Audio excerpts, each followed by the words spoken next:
Ain't about to lie. What's good, everybody? Good morning, good afternoon. Welcome to another episode. That was literally, I said, it was 3 minutes. I said at 3 minutes.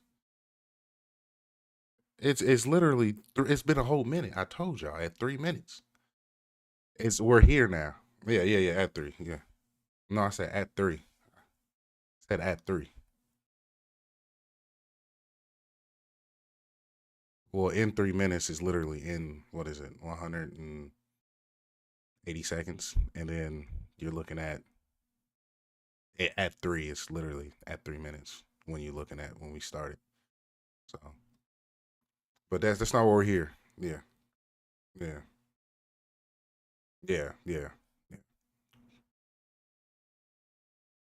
Yeah. Well, we know we know you got to leave and whatnot, so can't hear Sean. He's up loud enough. Yeah, everyone. You could have muted him. There's always so much light skin slander on this podcast, bro.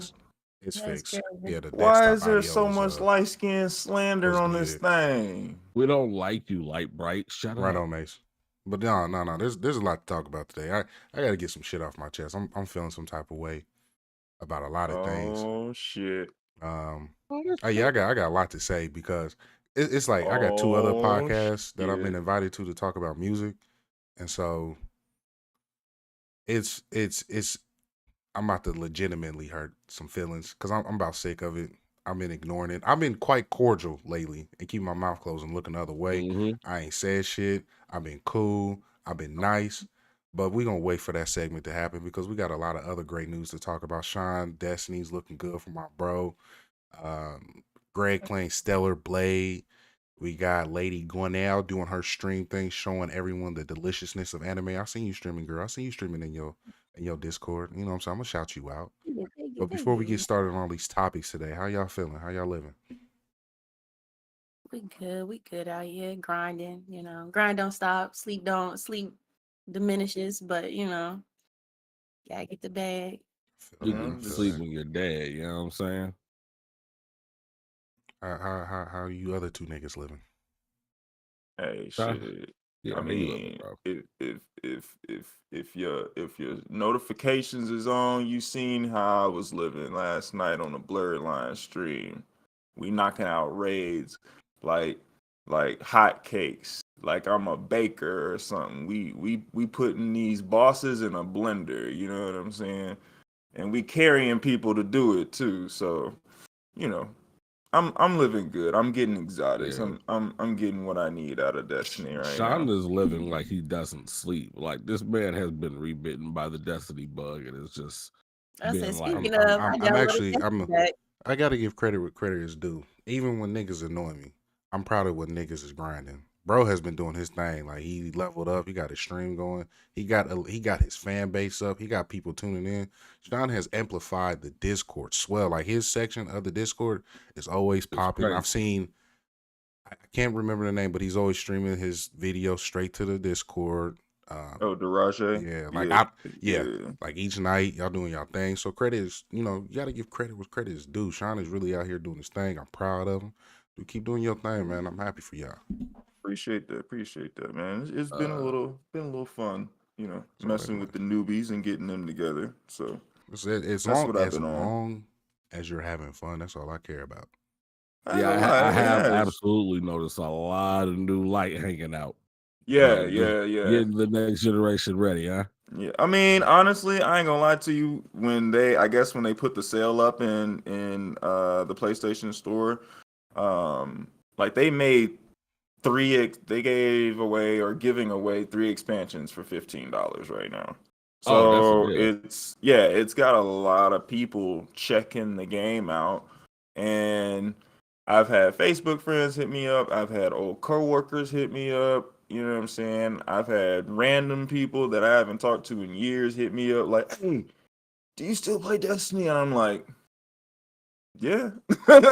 You know what I'm saying? Like, so people have decided to step in and see what they got, and I guess that will roll me into the Destiny segment, so I can get that out the way. The Into the Light stuff that they got coming out is going to be Mhm. pretty freaking cool. I'm not gonna lie to y'all.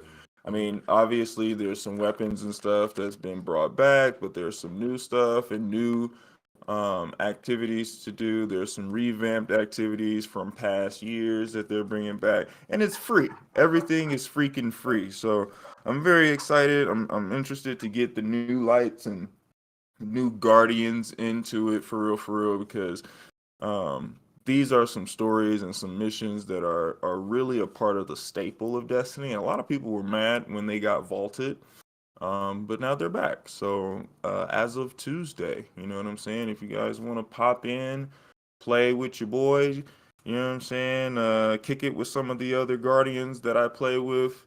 You know what I mean? We can knock some stuff out and play some Destiny, man. So definitely hit me up if y'all are interested. Most definitely. Before we continue that, I gotta do a quick shout out. Happy Soul Day, a heavenly birthday to my sister Zio. Love you, sis. Uh, Happy yeah, but birthday, yeah, Zio. yeah. You know what I'm saying? Into the light, into the He- heavens heaven, with her. heav- Heavenly birthday? Yeah. I got you. I got you. Yeah, I got you. yeah. Happy Soul Day, sis. Love you, miss you. Was able to talk to her, but yeah, man. Like so, into the light. From what I've gathered, what you've told me, Tuesday Mm-hmm. is Mm-hmm. the stream, correct? Yeah, so Tuesday they're going to have a showcase actually. So there's a bunch of stuff happening for Destiny on Tuesday. Into the Light drops, which is a new um activity called Onslaught. It's basically like waves of zombies, or if you would, just waves in general. And Guardians will be able to earn some of the new and revamped weapons. Older Guardians kind of maybe know the names a little bit better than newer light players. But there's weapons like the Mountaintop. There's Luna's Howl coming back. There's a few other items and exotic, not exotic, but a few other weapons that are coming back as well. And then also that same day on Tuesday, they're dropping the into the with the Whisper of the Worm exotic mission. So if you don't know, Whisper of the Worm is a exotic sniper rifle. It was really coveted back in the day, and so now that particular weapon is coming back along with its mission. And the good thing about it is when the weapon comes back, it'll be craftable, which is something that it wasn't when it first was dropped into the game. So it's coming back with revamped perks, and you can basically make one and kind of tailor it to how you want, to your specific play style. And I think that's really cool of them to take an exotic weapon, bring that back, kind of revamp the mission. So there's some new parts to the mission itself, um, new mechanics when it comes to fighting the boss and stuff like that. So I think it's going to be really fun for new lights and veterans as well. But yeah, Tuesday is when that stuff drops, and then they have things that'll be rolling out all through the course of April and May. And then after May, that's the final shape. That's when we start that expansion in June. So Okay, Isn't Luna's so how the gun you had to grind for in comp? yes, so Luna's Howl, the Recluse, and Mountaintop are all coming back. Do you still And gotta grind for them in comp again, competitive? Because no, I got mine in competitive, and then they nerfed it like 2 days yeah, later. they nerfed it like the season after that. Yeah. Oh, so sad. So that happened to a lot of people. I'm not gonna lie to you, but no, you don't have to grind for it in comp. From my understanding, the way that it's going to work, there will be some weapons that are set specifically for the new game mode Onslaught, and then there will be some weapons that are just world drops during the Into the Light, because Into the Light is an event. It is not a DLC. So it will be here for a period of time, but it is not permanent. So the weapons and stuff, they are time gated, but they're also limited edition. So if you get Luna's Howl, if you get a Recluse, don't delete it, because after May you won't have one. You won't be able to earn one at least.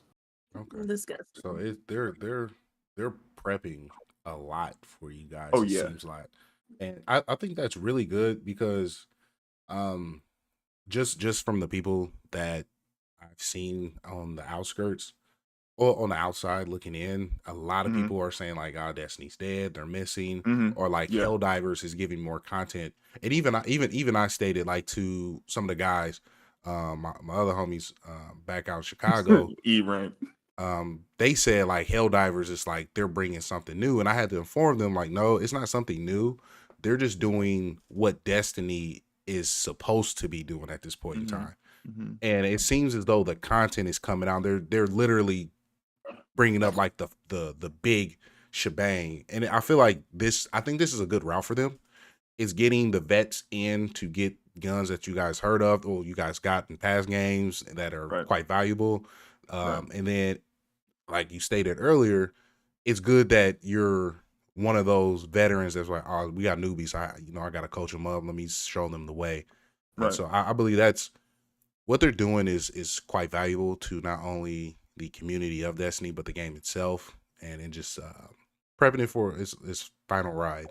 It looks like. I'll be real with you, man. This Into the Light, and even when Guardian Games was prominent and released last month, all of these things are things that Bungie needs, and at this point, Sony. They need this. They need to bring as much of the player base back to the game as quickly as possible.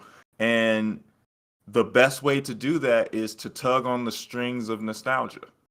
You know what I'm saying? You're going to tug on the strings of nostalgia. You're going to get the players who have invested in 1,000 hours, 1,500 hours, even 500 hours into getting the Recluse, into getting some of the Black Armory weapons like Hammerhead, into getting, those perfect rolls that we grinded for back in 2019, 2018, right? You're tugging on those heartstrings, and you need to, because pre-sales are down for the final shape. They are still down. You know what I mean? And if they don't perform, they're going to be taken over by Sony. So that's why you see in, the Epic Game Store, shit is $15.99. In the PlayStation Store, shit is $15.99. They're trying to get as much of the player base back as possible so that when the final shape drops, newbies and old heads alike are like, yo, this shit is dope. It's gonna like it's gotta be life changing. It's gotta be eye opening. The final shape has to wow people for them to invest any more into it, because from what I understand, people are just paying for the regular version. People aren't getting the annual pass, the $100 Jones for the final shape. That's what I was about to say. But like right now, I feel like that's a very big ask for Destiny. Like a very big ask. And it's one of the reasons why I've had the money several times and just never reserved it, because I just don't know at this point, And then it's like, for me, who knows better, it sucks when you get the smaller version because you don't get dungeons. Right, you don't get everything. And I was actually talking about that last night with one of my new lights that I've been playing with on stream recently. He's like, man, I spent more on this game than I spent on Final Fantasy 14. And Final Fantasy 14 has a monthly subscription. And I'm like, well, wait a minute, bro. What version did you buy? You know what I mean? Everything is paywalled. You know what I'm saying? It's not necessarily pay to win, but everything is paywalled. All the good shit is paywalled because Destiny's been out for years and DLC has been released over the course of years. And yes, some things have turned out to be free if you have PlayStation Plus or if you have special things. Go ahead. Didn't Destiny sunset a couple DLCs as well? Mm-hmm. Okay, it was the Osiris one, right? They sunset the Osiris. They sunset the Warmind. They are sunsetting, well, not sunsetting, but they are going to be removing one of the destinations. I think the Dreaming City is going to be removed in the final shape. I mean, it's not been doing anything for forever, though. There's nothing that's been happening there, and I think when they remove it, they're going to bring it back, simply because whatever we do with the witness, lore-wise, is going to change how the Dreaming City looks. Because there's a curse on the Dreaming City. There's a bunch of taken and everything in the Dreaming City. So whatever we do with the witness, all of our galaxy is essentially going to change. There's going to be new enemies somewhere. There's going to be, the Vex are going to be more prominent. Everything that happens at the witness is going to be a segue into the new expansion that is supposed to release sometime in 2026. They haven't even really started the storyboard for that one yet because they're finishing up the final episodes that they're going to release in the final shape. So there's DLC to the final shape after the main story mission. Some months later, they have 3 episodes that they're going to release instead of seasons. So those 3 episodes will take up the course of, I think, 4 months apiece. To kind of finish out the year. And during those episodes, we will get clues as to where Destiny is going as a whole, as far as what the next saga of Destiny will be, because Light and Dark, Light versus Dark, is ending. Gotcha. Shout out Ray. Witch Queen was extremely fun for me, so I'm glad you're enjoying that. Like, I enjoy Witch Queen. I will say Taken King was really good as well. That was something I enjoyed. Was very good. Play with the guys, but yeah, I'm happy. It seems like out of everyone that I know that plays Destiny, Sean, you've always been like the go-to person to have like even though that's your shit, like you have over 1,000 hours, you're honest with yourself in the game itself. And like you call a spade a spade. So when something is like, hey, this shit is not working, it's not working. No matter how much like you love the game, like you're calling a spade a spade. And the fact that you're like, I get why people aren't spending it, and it's understandable why people aren't spending the money, but you're still giving them hope, like, hey, you should check it out. Even get the base version. If I can guide you through some of the things that are coming out now, maybe we can assist on getting you that next step if you want to. But it's not something that I'm pressuring you for. And that's the type of people that Bungie, you should go ahead and sponsor Sean because he's one of your best Destiny people out there, that you should actually put money behind, because those people are the ones that are going to won't be honest with your content that you're developing. And 2, actually start bringing more people in. Like that's a phenomenal way to look at it. So yeah. No, I appreciate that, man. People are curious.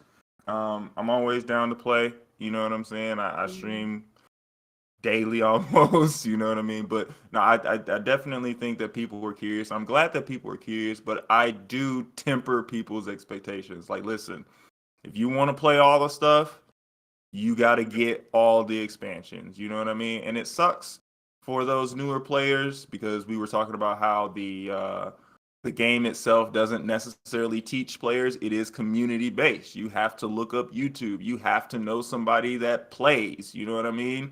And yeah, sometimes people need to get carried through things to kind of understand. And I'm kind of that guy, I guess. You know what I mean? That Sherpa that will walk you through how to Sean, set up your build. No, Sean, you're not a Sherpa. Say it correctly. You are him. Say it. I am him. I am him. I'm the one that shows you how to set up your build, shows you what missions you need to do to level up. You know what I mean? So it can definitely be fun, but it can also be tedious. And I want people to understand what they're getting into when they play Destiny. And if it's something that you really mess with, then absolutely invest. But if it's not something that you are going to consistently play, or even play from time to time just to have some fun with friends, I would say don't necessarily invest your time or money into it, for real. I agree. So yeah. You're muted. You're muted. Big Hemi, thank you.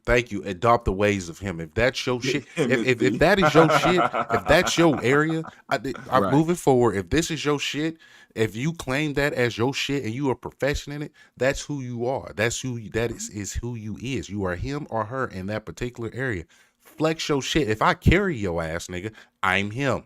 If I carried you in fucking Elden Ring, I am him. I am He one of the absolutely soul carried. lords. I am him. You carried me. I've carried several people, Mhm. and I beat ass when people You tried to invade. definitely carried me. So it's Hey, I tried to carry Sean once, and what were we playing? We were playing what was that game? The shooting game in outer space. Returnal. Yeah, we were playing Oh, Returnal, and true. bro, Sean's Bro. bad at Returnal. A road games, I just am not great at. You know what I'm saying? I want to try Returnal again though. Now that I got 4K and shit, I do want to try it again. it's a solid game. But Jimmy gotta be doing those work in them raids. Not gonna lie. Hey, 5 million in damage on Crota last night. Boy, got it on stream. Shit. Yeah, but that's what I wanted to add in regards to Destiny before my mic started bugging out. But you said that you like to teach the new lights and whoop de whoop whoop de wop. Congratulations, you do all that stuff. But I heard you say two things that I have to recommend because you said that you at this point it's community based. Like you gotta get out there, find a YouTuber or whatever. Sean's gonna recommend you some YouTubers for one. Oh, absolutely. Absolutely. And then for two, when he say he teaches you how to make a build, man, once you learn how to make a build in Destiny, you can become so broken. And it's one of those games that is like a looter shooter, but it's also like a power fantasy when you're doing it right. So like if you do want to play Destiny, go play Destiny. If you're curious, go play Destiny. It's free. And if you like Destiny, spend money on it. But if you don't, then go do other stuff. yeah, and if you need a community or someone to lead you and help you out, reach out to Sean. He has his own section in our Discord. Somebody puts the Discord in the chat, and he's by far the one with the most active Discord here. So right now, so shout out to the bros. Now let's lighter news because I oh my God, I'm holding it in. I want to talk about anime titties and ass. I mean Stellar Blade. Sorry. Oh man. Hello. So what do you want to start on Stellar Blade? Do you want to talk about the drama or do you want to talk about the game? Well, drama I mean, first. drama always. No. We are an informative platform. Ooh. I want to inform the people of the game and give our opinions on that. So, Greg, you're the one who really dove in and told us to get into it. So, let the people know about the game and your thoughts about it, please. So, first and foremost, I feel absolutely crazy because I've probably played this demo for like a good 6 to 8 hours. Really? Yes. I played it for like an hour and a half, and I was extremely satisfied. Yeah. Did you play the boss rush? What's going on in there? You said what? Did you play the boss rush after you beat the main demo? Wait, I didn't play a boss rush. So like the boss rush is only one boss in the demo, but so that's what I've been doing is because it's like I've noticed the parry system, while the parry system itself is good, the timing on it is weird compared to like other like Souls like ish games I've played. Mm-hmm. It's not necessarily one of those things that it's like where it's almost like you have to hit it not just before you get hit like most games, but you have to like hit it like a frame after you get hit. It's like it's really fucking weird the way it plays. So I did spend a little bit of time like learning the timing for it, but like after that, like I've gone through the regular demo I think 3 times and do like the story stuff and the boss there, but then I've also been dicking around with the boss in the boss mode. Like it's really fun. Like it's shaping up. Like if the rest of it is as good as the demo, like it could be like in my top 5, maybe game of the year, depending on how everything else plays out. But it's only April. Yes, daughter.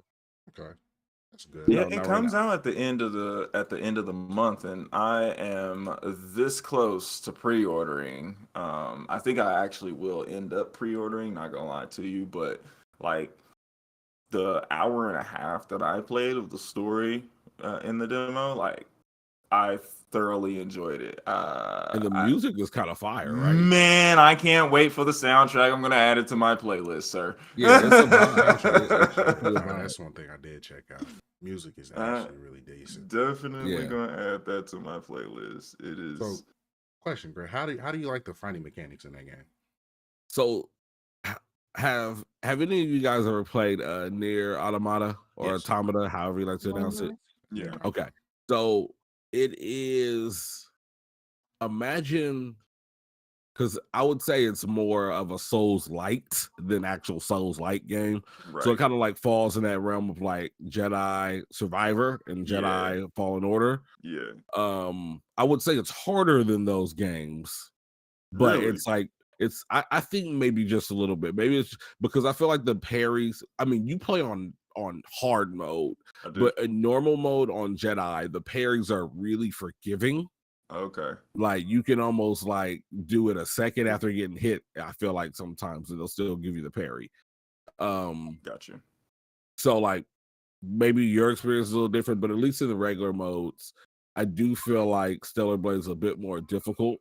But like all in all, like this game is like somewhere between like the fast-paced combat of what you get from Nier, while bringing in like the parry and battle mechanics from like a Souls-like game. So it's a really cool mix. Okay. That's good. I've seen some good gameplay. Shout out to Afro.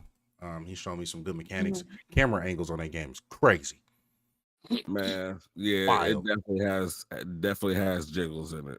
And Definitely got assets in that Crazy. and they know what they're doing because it is like even in the demo, like there's a couple like scenes where it's like y'all only frame like this for one reason, right? Yeah, facts. I ain't gonna lie. I hope they get put a photo cater mode in that game. Oh, you know it's a photo crazy. mode, Bro. We don't need that kind of. Yeah, we do. You know it. Yeah, we do. You know it's a photo mode that, in that game. Reddit is about to be hot. Man, so look, that lets you know who's the biggest perv in the room right there. Right here. Right here. What are you talking about? Right here. He already look. This dude already know where to find it. That's right now, wild. so I can take some pictures. Big perv energy. Right. I am the Peter Parker of Stellar Blade. Phenomenal angles. Oh man, Catch you in mid rider kick. Look, this is what I'm gonna say. That brings us really into our next topic about Stellar Blade. So, have all of you guys kind of heard what's been going on with? There's like two sides to the controversy of what Stellar Blade is. Yes. And one side looks really, really bad. Yeah, it's these dumbass publishers, these bloggers that are just. They're the same people that want easy mode in Souls games. That's how I categorize them. It's really crazy because it's like the crowd of people, like it's clearly the crowd of people that were upset about Aloy not being pretty and Horizon. Like it's these same people, I'm sure of it. They are now like valiantly defending the sexy in Stellar Blade, while the other end of people, you know, the people that always like sometimes they're woke, sometimes they just want to appear that way. But IGN, I think IGN, like France in particular, like did their preview segment on the game, and the guy that did the preview went on to say that Eve's proportions are unrealistic, they're ridiculous, and basically like they should be ashamed of themselves. And the person that designed these characters has clearly never seen a woman before, and should be ashamed of like some crazy shit like that, yo. So question, Greg. Go No, ahead. no, you're not the right person to ask. You're happy. You're a married, good man. Sean, you've seen. Oh no, you've seen Meg Thee Stallion's last post. Yeah, that is a. You've You've seen how proportional she is. I did. But that's unrealistic. Apparently, Go ahead, Greg. This person in France. So the crazy thing about it is, so as people, you know, the internet detectives always going internet detect, you know what I'm saying? So I didn't even know we had them in gaming like that. I just thought we had whiny boys and fanboys in the comment section. But apparently, like some people did some research on the art director for Stellar Blade. It turns out that the face was actually inspired by his wife. Like Eve in the game almost looks exactly like his wife. Word. And then her body model for the game was actually a real person who is like a famous Korean model who's like famous for being voluptuous. So usually like Asians are pretty thin. Right. So like she's famous for the fact that she thick with it in Korea. So now that people know that, they kind of looking back at IG in Paris like, yo, you stupid. Like y'all stupid and you owe this man an apology. They said he act like he never seen a woman before, bro. Right. But it's and this so man modeled the whole thing after his wife. Is crazy. But my thing is, why are people like, it's not realistic? Like, bro, it's a fucking video game. God at that. Damn. It's a video game about sexy robot chicks and like paper thin body armor who are actual robots from outer space coming back to defeat aliens that have taken over Earth. Like that's really gonna fucking happen, bro. Like, are you serious? Go touch grass. Like that shit make my ass itch. But then when you talk about politics and you flip it the other way, the people right now that are pretending to be outraged are the same people that are arguing with the people that are pissed off about the mermaid. So it's like this shit just kind of like that. Now's the thing of these people say, hey, we want our mermaid black and we want our characters in video games to be realistic women. And then you got the other side that says, hey, we want that boob jiggle mechanic in there, but leave the mermaid white. Like, come on now. Like we're gonna be honest. Like, if I'm gonna say this, and I've been heavy on this lately. You don't like it, don't play it. Don't invest into it. Right. If that shit makes you uncomfortable, look the other way. Ignore it. I'm sorry, but again, I'm sorry for those who don't touch grass, who don't understand anything. Sex sells. Sex sells. Mm-hmm. And if anyone knows anything, if we're talking about numbers, I can't wait to get in this fucking topic. When we talk about numbers, pervs are going to spend the most money. Oh, absolutely. Pervs are going to be the one that carries your game. This is going to be a high selling game. It's going to be a high selling game. It's going to have incredible angles being posted everywhere online, and I cannot wait. They already are, and I like that's my only problem with it is not necessarily the fact that people stand their ways and they want to be all righteous about it. But I do feel like, the ass is there, and yes, it is ridiculous, and yes, they do frame it sometimes where all you see is ass and titties, and you know why they're doing it. Man. But at the same time, my only issue with it is it's a really fucking good game, and more people are talking about the ass and titties, whether they are pro or against it, than people are talking about how good the game is. So like that's my only problem. So I don't know what medium is. A game review because all I hear is ass and titties. I ain't finna buy it. No, like don't even go look at a game review. Like I know you play Souls games. The demo is out. You should really just go play the demo and download the demo. Like it's really Soul games. I mean, but did you like the Star Wars Jedi? What happened? What did I do to you? Did you like the Star Wars Jedi games? No one gets that badge. Yeah, I like it. Yeah, so like if you could hang with the Jedi games, it's more that speed than it is the actual Souls game, and it's really fast paced. So like just go try it. Like don't even look at previews and worry about the boobs. The boobs are there; they're not going anywhere. But so far, at least from what we've got in the demo, it seems like it's going to be a really good game. That's good, man. I'm happy. I'm getting it. I'll probably wait because there's other games that I'm really either DLC that I'm waiting for, and I'm just grinding through two others. I actually ended up playing like one on my Xbox last night that looked absolutely fucking phenomenal.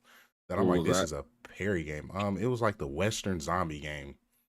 I forgot the name of it, but I punch shit and I shoot shit. I'm happy. Yeah. It's mindless. Let me ask y'all a question real quick. Answer. Because you brought up Xbox and it's not on the docket, but I just like really quick. Obviously, we don't have time to get into everything molecularly. How do y'all feel about the 30 frames per second for Hellblade 2? It is unacceptable. I mean, I'm too busy fighting for my life. Oh, we talking about Hellblade. I'm thinking of Helldivers. Okay. He said hell, I got scared. Please. movies. She just had Vietnam I had flashbacks. Right. She heard hell and it was over. Thank you, Mo. Yeah, Evil Dead. But Where yeah, you at with it, Sean? I mean, this is supposed to be your most powerful console. And it's pushing 30 frames per second. Yeah. On its star game. Yeah. Yeah. no, So, not Evil like, Dead. don't get me wrong. Like, we watch movies in 24 frames per second, and we never look at it and say, "Oh my God, this is unwatchable. What is this?" Never. Like, let's keep it a buck.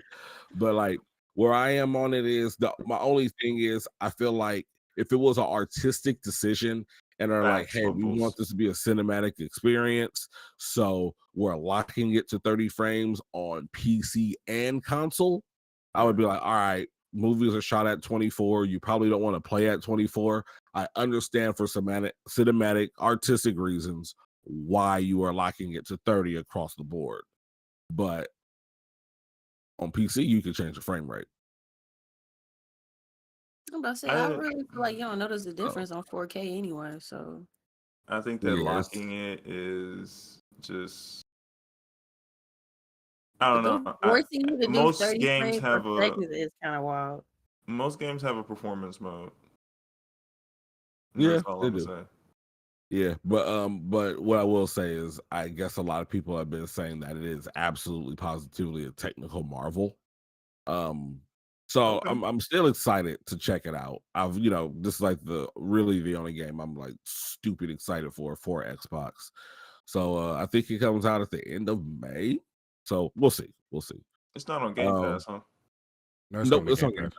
Yeah, it's coming to Game Oh, Pass. it is? Oh. Evil West I might is the check it game out I was too. talking about, not Dead. Evil West. 1K but on a monitor to have 30 locked FPS. talking I'm about saying 30 it. frames, I think is unacceptable because the game I was playing last night, I was pushing 120 on my TV, and it looked absolutely phenomenal. And you guys gonna put this much time in? Yeah, that's right. No, I said, what was you playing last night? Yeah, Evil West. Okay.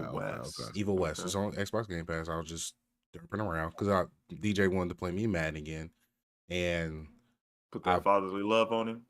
Well, it's crazy thing. He was up 23-3 before the half. Learning. I won 64 to 32. Nice. I don't know what that means, but it sounds like you got beat. Ugh. You said what now? So I don't know what that means, but it sounds like you got beat. No, my son got destroyed. He got destroyed. That's so terrible. That's terrible. By the first half, I threw 3 interceptions in the first half. I'm like, man, something's going on, but I had to go get some food in my belly. He threw 7 in the second half. He did not move the ball. I put on all black in the Ravens for a reason. I'm taking you niggas made him to punt, the morgue. Or you just kept taking it away? You said it again? Next time. Oh, okay, he kept taking. I kept taking it away. It was bad for him. It's bad.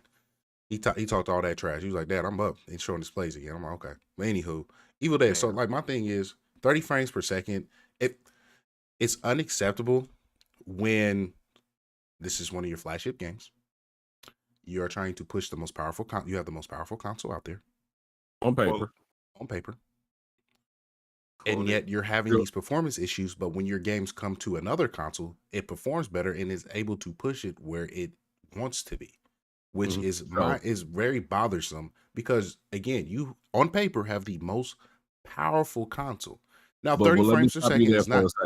Hold on, let me stop you there for a second because we both highlighted on paper. I'm not even going to say on paper because on paper, Androids are better than iPhone, but iPhone optimizes. So I'm not going to say on paper. What I'm going to say is y'all advertise it as the most powerful console, and that's where the issue comes from. Yes, I think so. Sound like I need to step your game up. You need to literally allow the game to push because there are components in the gaming that people put together to get the best out of that game. So, what is it? The PlayStation was like $400. PS5, Xbox was like $400 as well. Greg and I have the 4K OLED TVs. Right. So, but it was $500. Yeah, for the Xbox was for the $500. Xbox. Yeah, the Series X started at $500, and then the digital PS4 started at. PS5 digital started at $400.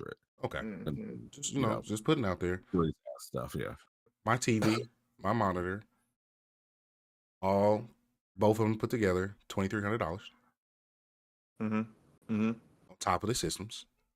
But these screens allow you to push frames at 60 frames per second, some at 120, and get the best where you can actually enjoy and immerse yourself even more. Now, is 30 frames per second is bad? Absolutely not. But when it's your flagship game, it's bad when you put the money behind it, and these smaller studios are still outperforming you. That's where I have an issue. Now, Hellblade 2 again has been said to be for the 6 hours that it has a spectacular game. I'm gonna check it out, and I'm gonna see what it is. Mo again, Tekken, Street Fighter 6, Mortal Kombat, whatever. You get to 60 frames. So I'm still gonna check it out, but that's my issue. It needs to do better. Yeah, no, I get that. Like I said, the only way it's okay for me is if it's an artistic decision. But again, when you're allowing PC to switch the frame rate, that tells us that it's simply the fact that the Xbox can't handle it. It's not an artistic call. So yeah, I'm right with you guys. But we'll play you anyway, and we'll decide if we love or hate you. So exactly. See you this. What we got next, Barry? I want to get this one out the way. Because the last topic is I'm going in the internet. Okay. Yeah, I'm gonna really be getting it off my chest. But the internet, for those people who don't know, the internet was in a very, very risky place this past week. Explain. But before you explain this, I need to give you a dumb explain. So Perry this week sent me a meme that was like making fun of trying to explain what happened with the internet this past week to someone who doesn't like understand tech, and I laughed at it, and then I found myself like the next day over trying to explain it to my wife and seeing her totally check out like halfway through the explanation, and I'm just like, shit, I'm living in a meme here. Like, this is life. So if y'all check out during the explanation of this, we do apologize, but this is like, if you are into this is super fucking interesting. Right. So please continue, Pat. So I'm going to try my best to basically explain this. The internet could have been compromised, and I'm talking about internet as a whole, where everyone is online enjoying themselves, and right, not the city, the world. The world. So again, how this was found was a guy off the clock checking something that he's working on, and he noticed a simple delay. Not something that was major, like I'm a security person. I'm working on a project and I notice a delay. Let me check it out before I actually, be done for the day. There was a backdoor notice. The person who basically works on Linux has been working on it in Linux and developing this the sustainability of the internet. And for the past 2 years, he's done this for free for the past 15 years. For one, 15 years for free, like a hobbyist. Right? 15 years, like, and if anyone knows, for real, because like again, I'm charging. You know what I'm saying? If anyone knows, Linux is an open source platform, well, distro where anybody can contribute and people build on top of that. You have Ubuntu, you have Red Hat, things of that nature, and then you have others like Microsoft. I'm not going to get into that because I will start speaking Klingon and everyone will look at me stupid. And I apologize. I'll be with you. Yeah, okay. Lady Gunner, maybe. She's doing proud of Lady Gunner. She's understanding Python. That's my girl. I see you working. But I will say that this again, Linux is an open source material and a lot of people contribute this. The person who's been working on it for 15 years actually was what is it? Hired. Not he was dumbfounded. He was played. He was pimped. He was looking for help, and people play with his emotions. And these people that he trusted for 2 years were setting him up for a failure. So In these what two way? people, and what? Oh, so they actually befriended him, and they are the individuals who put the back door into Linux that put the internet at risk. Yeah. So essentially, like, I think we've all at one point or another probably heard the term social engineering, like especially like if you worked in a call center. So Yes. essentially, what social engineering is on a regular scale of things. You work at AT&T, and I'm calling into you, Sean, at AT&T. My name is Greg, but I'm gonna claim that I'm Sean. And I'm like, hey, I want to call. I want to get into Demi Shotgun's account. I'm Demigod Sean. And when you go and you say, all right, well, Sean, I need your verification. Here I am, Joe Schmo the Dick, trying to hack into your account. I start, what? Do you know who I am?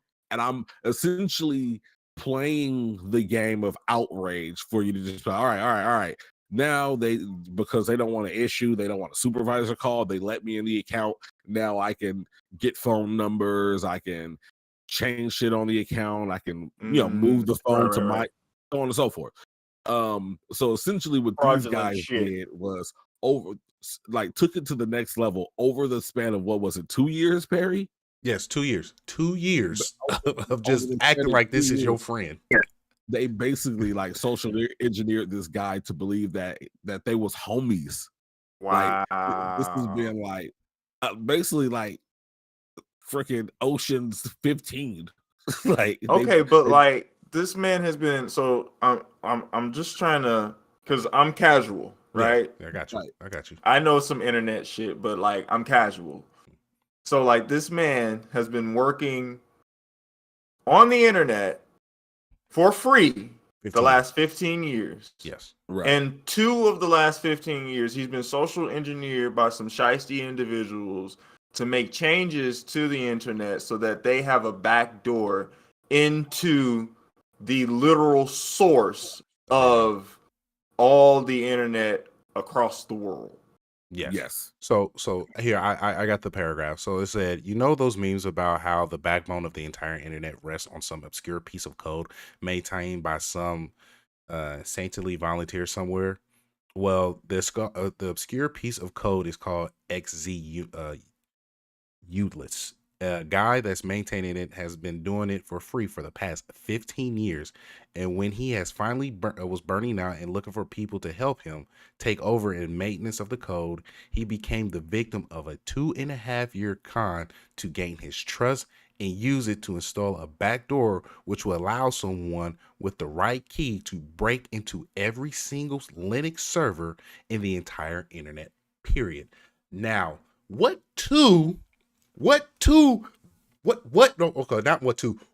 major cloud provider is out there? I'll tell you, because we use it, you use it every other day, and millions of people watch it. Twitch uses it, AWS. Most servers that people use are Linux based. Take that into account now. You know what else uses Linux based? Netflix. How long have you been working at your job, Sean? Almost 3 years. Almost 3 years. So maybe this job, maybe the previous job. Did you ever experience the process of going to the cloud? Yes. So essentially, like, what people don't explain is like what the cloud actually is in real life, and I don't know if people understand this, but what the cloud essentially is in yesteryear there were a lot of on-site servers and server rooms, and they're hot, and you got to get people to manage and secure them and blah blah blah. But essentially, what's happened is Amazon, or AWS, is direct their business under Amazon, has basically bought large masses of land throughout the world and built these huge fucking server rooms, like server buildings, like you see in the movies. Yeah, but they're just like dedicated, like there's nothing there but probably security cameras and maybe like a particular amount of text per square footage to make sure everything runs. But other than that, they are just huge buildings and fields of cooling services and servers. Right. And that allows them to project basically those servers into the internet, and then they rent them out. So when you're using the cloud, essentially you're just connecting via proxy on the internet to a server somewhere at a Amazon server farm. I see. So essentially, with so many companies right now on Amazon's AWS, and then the oddballs that are using like Google Cloud or Azure, which is the same thing but for Microsoft and Google. Right. What happens is these people that backdoor the internet don't even have to worry about anything but backdooring 3 particular places: fucking AWS, fucking Azure, and Google. And that alone would give them enough information to essentially just completely destroy the infrastructure and steal everyone's information. Easily. And take down every single Linux server. You're talking out about there. bank accounts. You're Yes. talking about Now you're oh thinking. my Phones, god, bro. Like In a what y'all don't single understand person- that what was that? What was the Obama produced movie that people were freaking out about with the deers and shit, where the planes were falling out the sky. They left behind or something, whatever this shit was called. That shit was moments away from happening in real life. It shot. Like, Wow. Lady Gunner and people in the audience, because Zayana knows, a guy, a Microsoft engineer, off the clock, noticed a 500 ms delay, and he was like, let me dig. By 500 ms, it's 500 milliseconds delay that he noticed because something minuscule, 500 milliseconds. Right. And he just literally was like, I'm just check it out. Holy shit. And imagine that one person who was like, let me check it out. If he did Leave the not world just behind. like, I'm gonna check it out, the entire internet was like, I'm surprised it's not bigger news, but it's like, I get why it's not. Yeah, but this is would literally cause a panic. Like, who's in control talking of the about internet? A guy? You're talking about cell towers that are going down. You're talking about internet, everything internet wise is going down. Are Bank they accounts. linked to the AT&T? I mean, that would make sense for But them to we're be talking linked about to the all AT&T Linux outage. based servers, like every Linux based server that you can think of that is based on Linux is compromised. I'm saying, I'm gonna tell you right now, everything that's not Apple is Linux based. Every single other, like, if it's not Apple, it's Linux. And even Like, Apple is based on Unix, which is a part of. And then even then, if they decided to just crash the entire internet, you've got an Apple device with no internet, so it's halfway useless still. so I have a secret fetish for like conspiracies and shit, and I'm just putting on my aluminum cone hat. You know what I'm saying? Dog, just- man. It just seems convenient. You know, in my eyes, it just seems convenient because from what I'm looking at, like the AT&T outage could have just been a test run for them. We didn't catch them till after. You know what I'm saying? After the fact, we didn't catch this. So like, have we even caught these individuals? Do we know who these people are? Like, they have a back door into the internet. Is it shut down? Like, what is going on? They fixed the code to befriend this guy. Yeah, they fixed it, and then like the two guys, I'm sure they know who they are at some level or another. But I mean, I don't know how you handle that. Is that particularly a crime? So with cyber crimes, it depends on what area you're on and who's coming after you. I know for here in the United States, if you're caught on a particular cyber crime, there is a documentary on Netflix that actually breaks this down, how this individual basically he proved his innocence on how the government was stealing public information and using it against him, which is extremely illegal. He was set to life in prison and got 2 years because of this proof of the tools that he used. So it depends on what you're stealing. Of course, if you're going to government, information is gone.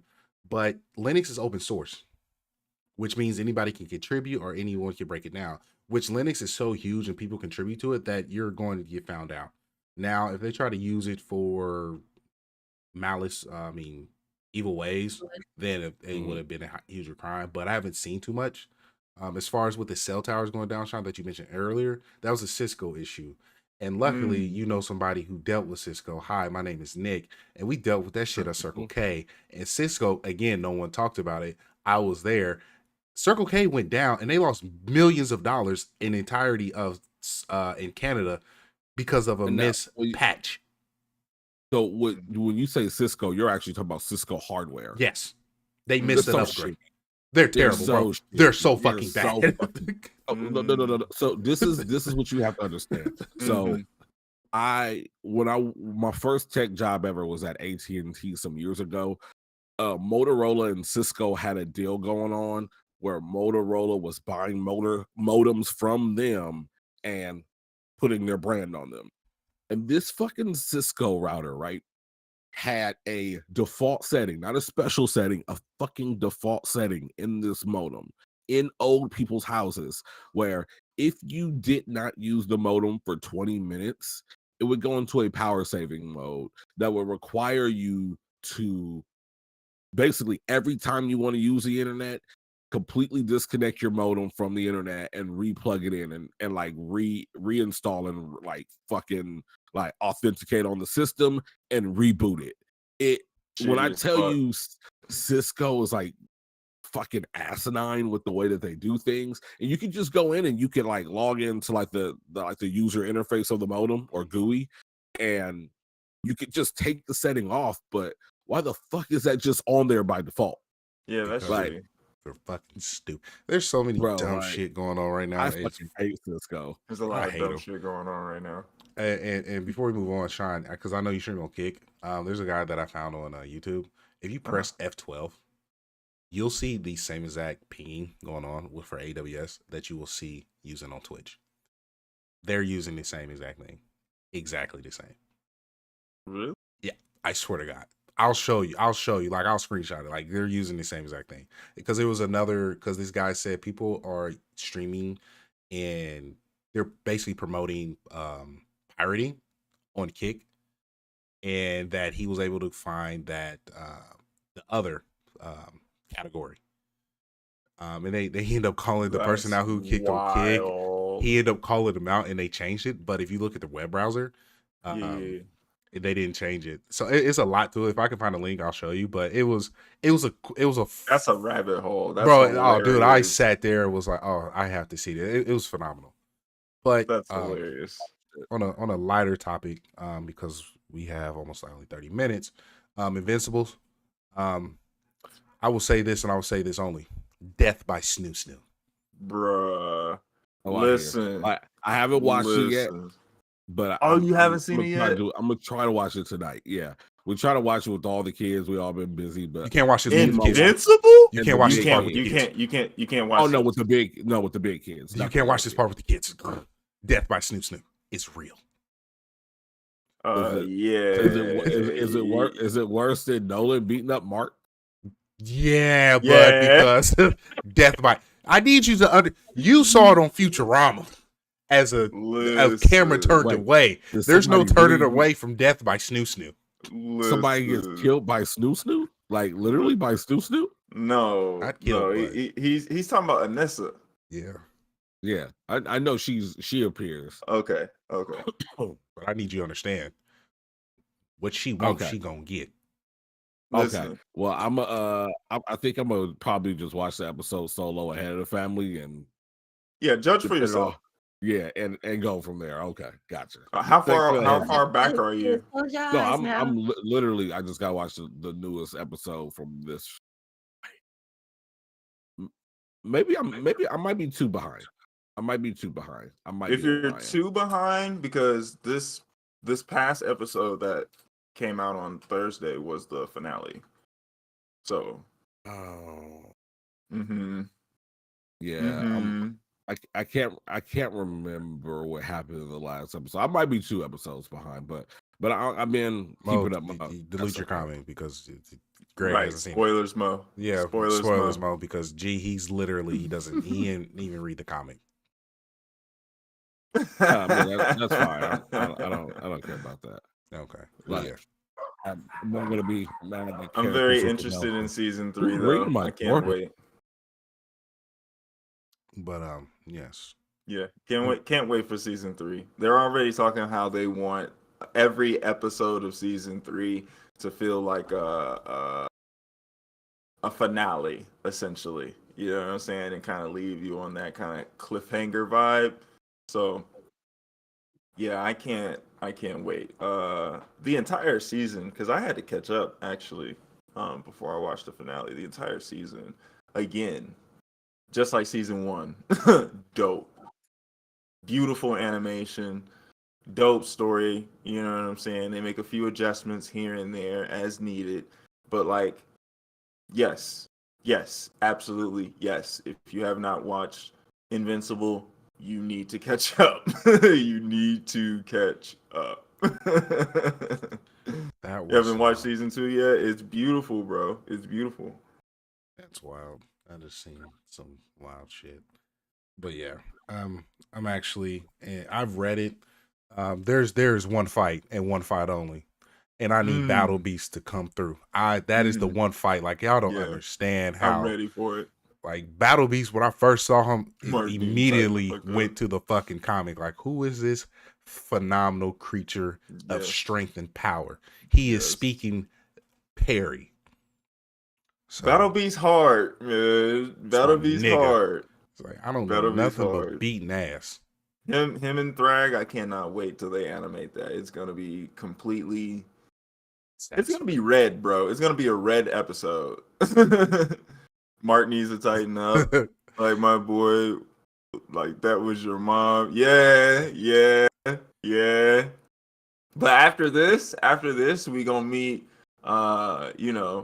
We get to go into the multiverse after this. So, yeah, season 3 is gonna be that much doper, and it's gonna take a little bit. You know what I mean? Mark is still only at like 15% power at this point. You know what I mean? Like, he's still young according to where they would be at in like the comic books and shit. So he's still got a lot of potential. He's still got a lot of growth to go through.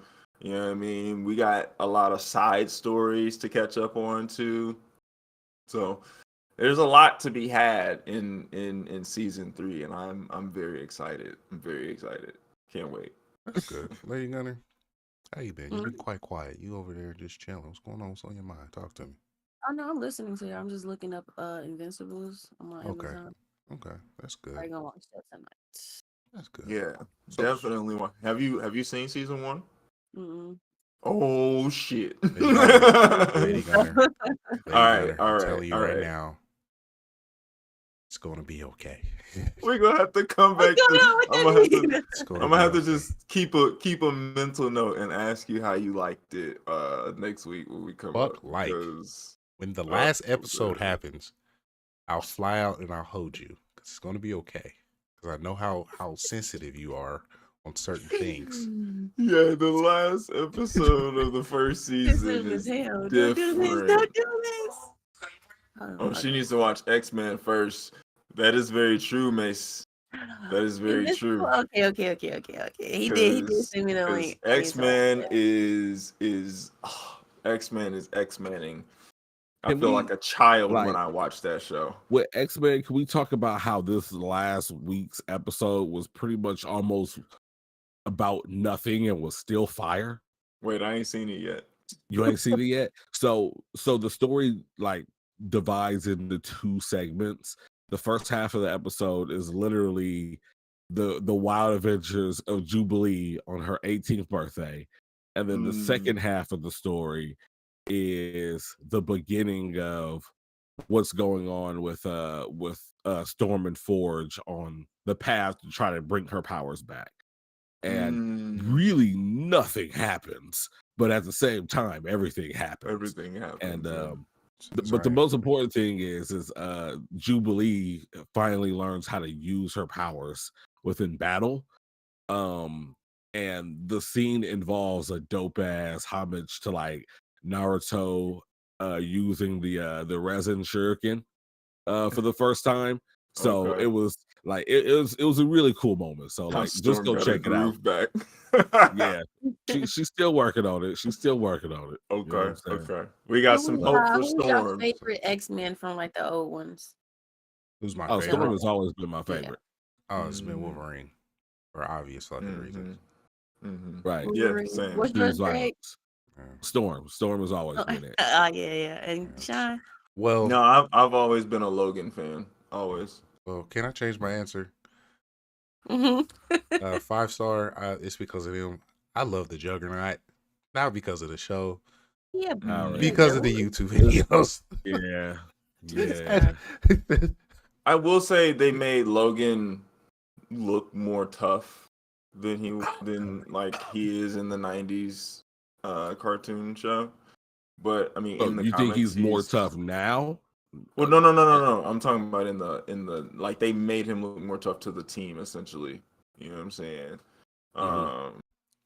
But like his comic books are really fucking raw. You know what I mean? Like they're really raw, and I always loved that about Logan. Was like this shit was really raw. And Mine that's was like Nightcrawler. Did he ever die or something? He just disappeared. Nightcrawler, he'd be around. He just disappeared. He just be like he just be riding the wave the wind blows his way. Like my guy Nightcrawler, he might be in the next episode. Wait.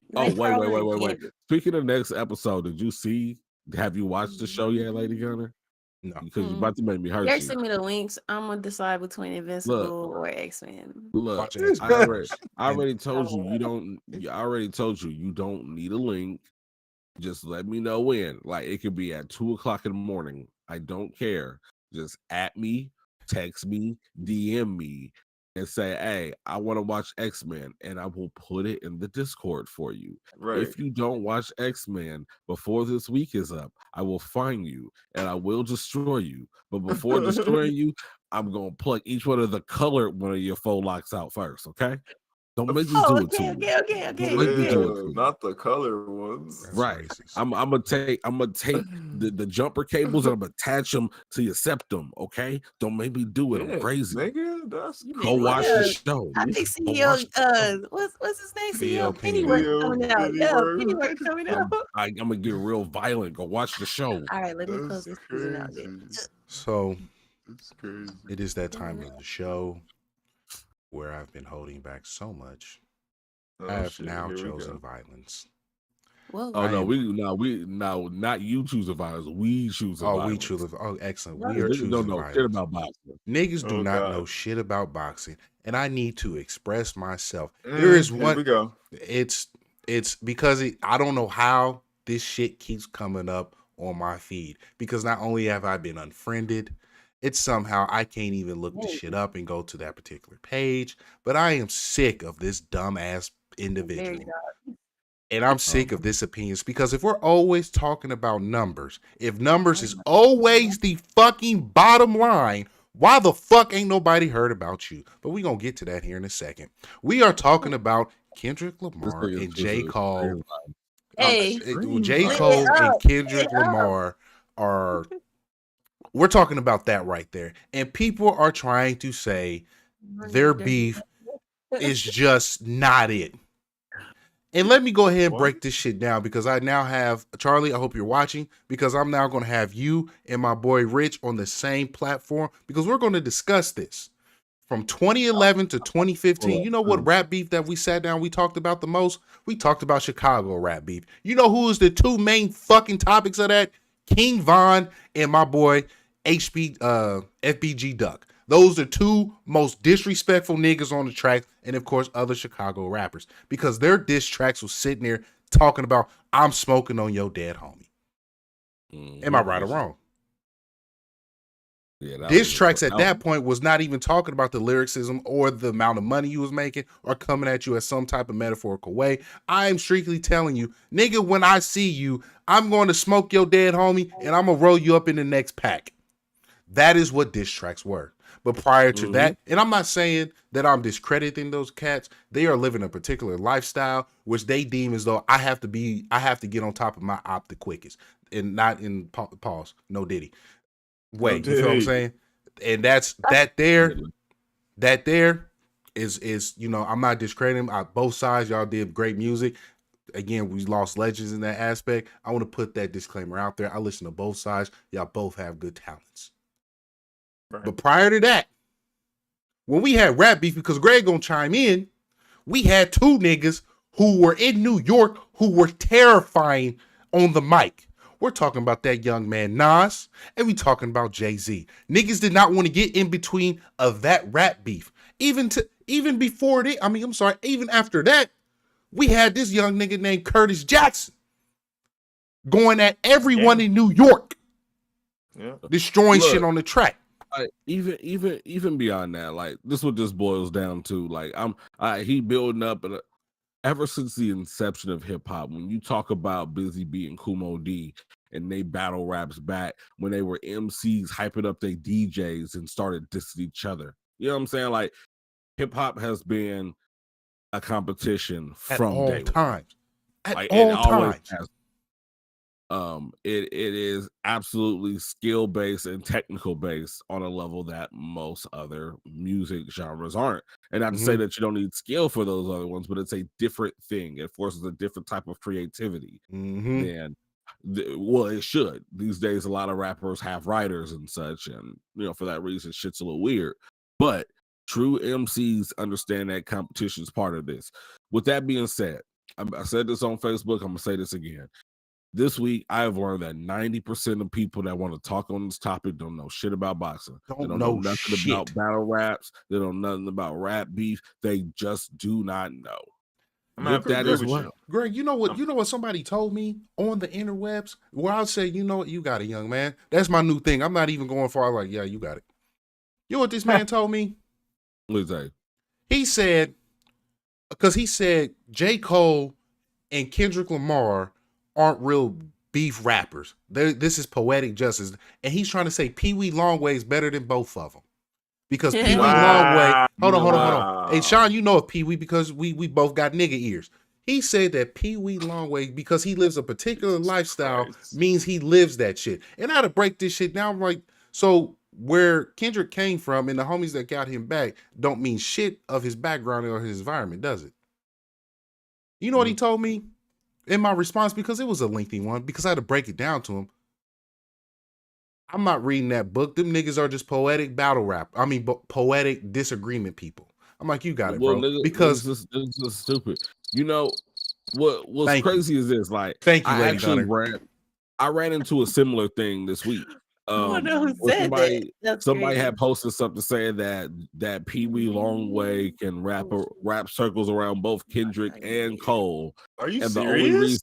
The only reason he is not mentioned in the top 3 is because he doesn't fit the narrative, because he's hood and got a lot of tattoos. So this is what I did, bro. This is what I did. I went and I listened to 3 songs from Pee-wee. I listened to On the Freestyle. I listened to Ice Cube, and then I forget what the third one was. But I listened to 3 songs, and they was cool songs. They was cool little joints, all 3 of them. Yeah. And what I told this dude is, I told him the 3 songs I listened to. I said, but stop it. This is not the same level. And if you want to bring up his image and him being hood and having tattoos, Lil Wayne is known as one of the best lyricists of his time. And he's the one that ushered in the heavy tattoos and the skinny jeans and the fashion and all and this hood shit. Stop it, bro. Stop it. I have it right here, Greg. I have it right here, bro. I have the comment right here, Greg. I will read it too. Everyone, he said, I'm not going to say the young man's name because it's unimportant. Hold on now, cuz. J. Cole them hard with metaphors for sure, but Pee-wee Longway rap real life and getting money. That made up beef Kendrick and Cole and Drake used to sell records ain't hitting on shit compared to that rap we came from. Stop it. Stop it. Next. I'm not even going. Again, a lot of people don't know shit about boxing. I know who Lil Wayne, J. Cole, everybody is before Pee-wee Longway. I mean, niggas gonna be like underground, but have notoriety for forever, and that's part of hip hop too. And I ain't knocking that, but there's a reason why when you bring up the best rappers to ever do it, and even in the modern era, you can bring up J. Cole, but you can't bring up Papoose. And you would argue that Papoose definitely got bars and he does his thing. Hurts feelings. But you know who can't make a song? Papoose. Papoose cannot make a now, song. And my issue with Pee Wee Longway, like Pee Wee Longway makes some cool shit. My thing is, I think he makes the same type of music that everyone else makes, but he does a good job of it. I think that he makes good music, but it's not like, oh, I've never heard this before. Wow, this is unique. It's like, oh, he sounds like these other niggas. He just does it a little better than them. And I agree. Like, period. Like, at least when you hear a J. Cole or a Kendrick album, you know that it's different. It's them. It's unique. But and like again, like go ahead. Go ahead. Yeah, because again, like I listen to all types of music. Sean and I have our particular type of nigga ears. Mine is more Midwest. Well, both of ours, because he's a Detroit listener and I'm heavy in Chicago music, which is I think that's the craziest shit on earth. You listen to a lot of Detroit shit, and I'm heavy into Chicago music. It's funny as hell. But where I'm getting at is the two people that we're talking about, J. Cole and Kendrick, are both known for putting together good stories like Nas and Jay-Z, which are people who can get on the mic and really hurt some feelings and do damage on the mic. This in the particular person that said something got me hot because he's trying to say that Kendrick Lamar, To Pimp a Butterfly, gets no spins. And I am tired of the fucking narrative of you ignorant ass motherfuckers that said if it's not played in the club, that shit ain't hitting. Think outside of think farther than the fucking club. Please. The crazy thing is most of us don't even go to the club no more. So like, the fuck are you talking about? Like we all in 30s and mid 30s, and you talking about hitting at the club, nigga? Go home, have a glass of wine. Nigga. And I'm not judging the one who wants to go to the club. You know what I'm saying? If you want to go to the club, go to the club. But stop using that as the benchmark of a motherfucker being as influential and as big as someone who's at international. You don't. If your limit is at the club, do not compare yourself to someone who is internationally known. There is no fucking comparison at all, because when you walk, if you go overseas, you are a civilian. You are just like everyone else compared to somebody who knows of a Curtis Jackson or a Snoop Dogg. It's extremely rare that you find a lyrical song in the club, because lyrical songs are usually those songs that are hidden in a way on the album. They're not the songs that get the album spins. They're not the B-side. Right. They are the B-side of the album. Those are the points of the artist's heart. Everything that Kendrick Lamar has put out that gets club spins, pull up, drink, lay down, drink. Like that shit is there. And in a lot of ways, there are pieces of his heart into it, but his lyrical shit doesn't come from, and his really heartfelt shit, his storytelling hasn't come from any of his radio spins. You know what I'm saying? And it happens like that for all artists. You gotta get those spins out there for people to find your music, and then on the B side of things, you can put down what the fuck you want to put down so that you get your art, your craft, your soul, you know what I'm saying, into your project. But you got to make something to hit the club.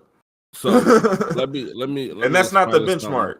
Let me explain something to the kids, because B-side is being used and a lot of people don't understand what that means even in this day and age. But once upon a time, albums used to come on cassette tapes, and what artists would do is they put all their singles up front. So all the radio joints is going to be up front, and then you would have to take the cassette out, turn it around to the B side and put it back in, and this is where you found all the album cuts. You know what I'm saying? So like Charlie, I know you a youngster. You in the chat, and I love you, and I don't know if you know exactly where that He's comes probably the from. one young cat that I can actually. He's one of them young individuals who appreciates the music to the point where he'll sit down and listen to it and understand it. Like I give credit where credit's due, and he puts me on game on a lot of these young artists. But go ahead, Greg. Yeah. But like overall, like it's one of these things when you look at this thing. Like I said, a lot of people don't know about boxing. You want to talk about like I had somebody that was like, oh man, like Lady Gunner, bro, you made a crazy statement this week too, bro. I wanted to yell at you. What did you say? You said what was my crazy taste? You said Coke. You said that was Kendrick. that wasn't You me. said Kendrick called himself a first-person shooter, and more or less he came out, and that J. Cole came out weak. You did say that. That's not what my post said. I mean, said just they both paraphrasing. did good, but if I had to pick which one did more damage, I'm going with Kendrick. Like so, but these are the things that you have to take into consideration. Kendrick never said he was a first-person shooter. First-person shooter was him referencing the name of the song that J. Cole and Drake just did together. That was J. Cole's number one. But then two, if you listen to it, Kendrick never said anything to J. Cole other than referencing him in a team-up song with Drake. Correct. So it's like one of those things that I think people get caught up in the hype of the situation because everyone wants to take out of proportion. Is that what you're telling me? Yeah, it's a misconception. More or less. Yeah, it's more a lot of people did though. A lot of people are. But exactly, that's what I'm kind of getting at, because a lot of people don't understand the way that a rap competition like hip hop beef goes, battle rap, not real life beef, but rap beef is a different thing. Right. That people always are so quick to pick sides that they don't really look at the narrative, what's going on here. Like I've even had someone to say, well, this come out of nowhere. Like, what is this about? Why did Kendrick even do this? This is dumb. Also, people that don't understand, this started with Kendrick dropping the Control verse back in the day. He listed J. Cole, Drake, ASAP Rocky, Ferg, a couple other people said, I love Big y'all. Crit. Y'all my home, Big Crit. Yeah, I love y'all. Y'all my homies. Y'all my peers. But despite the fact I love y'all, I want to kill all of y'all niggas. I want to be the best. Competitiveness. And now, because again, hip hop is based in competition.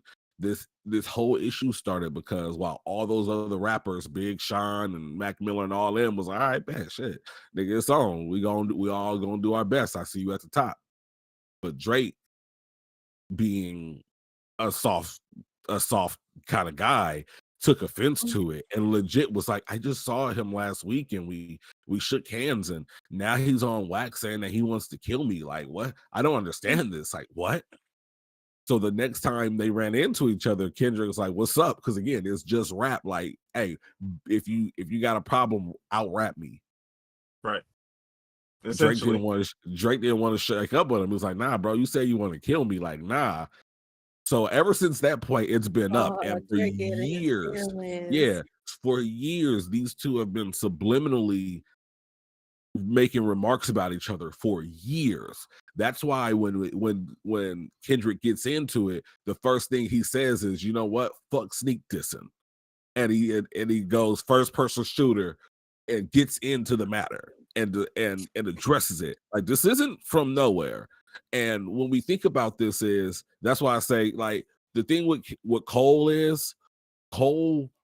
came out and he dropped a couple bars. This is what you would essentially refer to as a warning shot. It's like, hey, correct. You don't got to do this. He said it in the song. This is a warning shot. Yeah. So this isn't him necessarily saying like, nigga, it's on. He literally in the song says like, man, bro, I fuck with you. Like, we ain't got to do this, bro. But hey, as this is competition, he brings up, hey, you got some cool albums, but hey, you not as nice as you think you are. Right. I'm hitting my prime form. Are you sure you and he is. J. Cole is literally hitting his prime right now. So you got like this weird group of people that are like just like pole jockeying. Oh my God, it's the best thing ever. Like I had somebody, I'm not gonna call him out, inbox me. It was like, yo, Eminem is not the battle rap king anymore. It's J. Cole. And it's like, what are you talking about? Like, I love you, bro, but like, what are you talking about? And you also got the people that are like, oh, well, this was weak and he didn't go hard enough for me. That was too nice. It's because this is something, it's called the 7-minute drill because he sat down and wrote this in 7 minutes and then hopped in the booth and recorded it. This was a response. Yeah, this wasn't a long, drawn-out process. This was not the kill shot. This was him saying, hey, bro, I ain't no killer, but don't push me. I'm going to listen to him again, but all I hear in my head is Kendra saying, mother, the big three. It's just big. But that's his competitive spirit. That's his competitive spirit. Let them two niggas know, like, if y'all want to team up, understand there's no more big three. It's just me. Like, if y'all want to do this, this is where we're going with it. And that is the competitive spirit of Kendrick. Not even with them teaming up. It's not even about them teaming up. Even J. Cole said, you know, if we a big three, I'm numero UNO. I'm numero uno. I'm number one. He said 12. What he said 4 albums in 12 years. Nigga, I could divide. I was like, dang. Right, but even then, like, what else? Cole is also referred to himself as Ali. You know what I'm saying? The greatest. You are supposed to feel that way when you're at the top of the game in hip hop. Those are not shots. Wayne said the same thing, bro. I'm the best rapper alive. And Jay-Z was still dropping albums, bro. Jay-Z was still dropping albums, and Wayne is yelling, I'm the best rapper alive. And they bump heads about that because it's a competition. It's a competition, fam. I want people to realize this because this particular dumbass motherfucker keeps saying this dumbass shit where you keep saying about these fucking album sales, bro. They all do numbers. He's not platinum for a fucking reason, you dumb bitch. God damn. Yeah, like I don't want to hear like the people that are talking about numbers, like this person in particular and other people as well. Like I don't want to hear that because those are the same people that will try to tell you that Drake beat Pusha T in their battle, which we know is not the case. Like it's not the case at all. Like Drake got washed in that Pusha T beat. Drake's superpower in the game is the fact that he can somehow get caught doing weird things to women. He can somehow get caught allegedly grooming 11 from Stranger Things. He can lose in rap beefs, and he can do extremely corny things to women and then make references to when he dated SZA back in 2006, despite the fact he was a grown man and she was a minor at that time. Like he is able to, like his superpower is he's able to bring up all this shit not be canceled and not lose his clout while also making music for the time. Talk about it, Greg. Like don't get me wrong. Like Drake makes great music, but Drake makes formulaic music that's always the same. Like that's true. Him 40 are gonna sit down with Team OVO. They're gonna say, hey, what's good right now? Like the same thing I said about Pee Wee Longways earlier. Pee Wee is very good at doing a certain type of music the same way that they do it, but just better. Drake rides the waves. Drake rides the wave, and he does it really well. That's why this guy can cultural appropriate and go to the UK and rap in a weird Jamaican accent and nobody asks any questions about it because I remember he does the UK music like the UK dudes and makes it sound good. That's his superpower. I remember somebody try to validate He's a that chameleon Jamaican sound, and I'm like, Drake is the AI, and I'm like, bro, stop. I'm like, look, Aubrey. I'm not calling it Drake. Aubrey does his thing. He got tracks that are fire and shit that I play to this day. But again, it's just this rhetoric of just saying that these artists aren't good when they put out phenomenal albums like Cole, For Your Eyes Only is your To Pimp a Butterfly. How are you going to act like it's not? That's true. Yeah, I would definitely say that, but away from that, his I want to address really quickly the whole thing about no classics. Like, look, there's a list of dumbass shit that you follow. You need to unfollow these people. You know this dumbass nigga. Out of the three of these individuals, they all have one undisputed, indubitable At classic. least one. We can What are we say talking say about? Cole has Forest Hill Drive. You can argue that Kendrick's classic is Section 80, Good Kid, Mad City, To Pimp a Butterfly, or Damn. You Yeah. could argue that any of those is a definitive classic. So it's safe to say he has at least one. And if nothing else, if you're not a Drake fan, Nothing Was the Same is easily his classic. Like everyone has at least one. They all have debatably multiple, depending on if you're a Drake fan, if you're a Cole fan, versus a overall classic. Like these Honestly, narratives gotta Nevermind is my stop. favorite Like album. you stupid motherfucker. Then Cole. If people want to say Cole ain't got no class, I'm like, clearly me and Greg were the only ones that sat there and listened to Friday Night Lights. Clearly, no one listened to that fire ass mixtape. No one listened to the warm up. No one listened to that. The warm up, the come up. I'm like, no one listened to them two. Those are Cole classics. has one of the hardest mixtape runs ever. No one listened to Friday Night Lights. And I mean, and it's not even to say that the Dreamville compilation albums are essentially modern day mixtapes as well. You like dumb ass. Oh my god, because I really do not. You can't let people get your blood pressure this high. Well, bro, because it's a tick. Because when people always want to say, because it's this particular type of people that say, hey, this shit ain't hard. This shit ain't played while we was in the street. You was never standing on business to begin with. Like you was never out there. You have no background. Like no one knows you. Like no one knows you. Like at all. Like there is no homework. There's no paperwork. You was not standing in the field at all. And those particular individuals was there. But as we wrap up, because G got to go, if you want more, please check out myself, my boy Charlie, and my homeboy Rich as we sit down and we discuss this beef and music thing even further, because those are two people that I will be able to see Charlie's side and my boy Rich side, because they come from two backgrounds that are extremely different, but their understanding of music is very similar. So I want to sit down and have that. To run it real quickly, recommendations. Be smart. Be smart. Understand. Just be fucking smart. Mm-hmm. Yeah. My recommendation is like for real, because a lot of y'all really don't know. Like y'all don't understand the way that this rap shit works. I'm gonna make a recommendation that is very important for y'all. Like for y'all to understand, at least on basic level, like how this is supposed to work, at least in form of like a culture and a competition. If you get on YouTube, search the video. It's called The Art of 16 Bars. This is a early mid 2000s DVD that you used to be able to buy from a barbershop. Someone was wonderful enough to put it on YouTube 11 years ago at that. So kind of a time capsule in terms of culture, but essentially this really kind of breaks down what rap and MC culture is actually is, and how it is, and what it's about, while also kind of giving you some background on things that people should be looking for when it comes to understanding hip hop culture. So again, that is The Art of 16 Bars. It is on YouTube. It is an hour, 19 minutes long.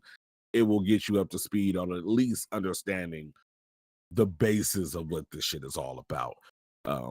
Please go watch it if you haven't. That's a fire recommendation. Yes, thank you. Lady Gunner?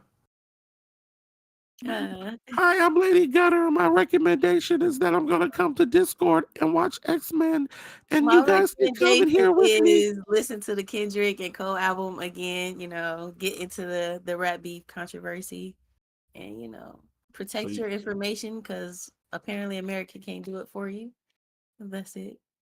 No, it's more than America, but I get what you're saying. John. Mm-hmm. Prepare yourselves for Stellar Blade, goddammit.